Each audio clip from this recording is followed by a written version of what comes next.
Welcome to my new vlog. आज म घाँस काट्न जाँदैछु।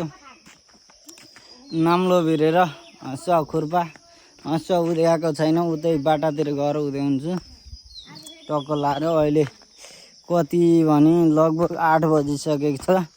चिया भर्खर खाएर भ्याएको छु मैले। अनि खेतमा बिहानै बिहाडमा बिउमा 5:15 तिर गएर पानी हालेर आज मकै चढाएको, मकै लिएर आइयो। अब चाहिँ घाँस काट्न, घाँस झार्न जानला, काब्रो झार्ने भन्ने कुरो भएको छ। अनि त्यसपछि आज दिउँसो फेरि पराल बोक्ने कार्यक्रम छ। पराल घरमा पराल सकिएको छ अरे। अब अलिकति चाहिँ पराल लिएर आउनु पर्ने भएछ हाम्रो भैँसीहरूलाई। गाउँको नल खासै खाएको छैनन्, त्यही भएर पराल लिएर आउने भन्ने कुरो भएको छ। हाम्रो भर्खर बिहाको लैनो भैँसी छ, त्यसको लागि पराल लिएर आउँछौँ। अब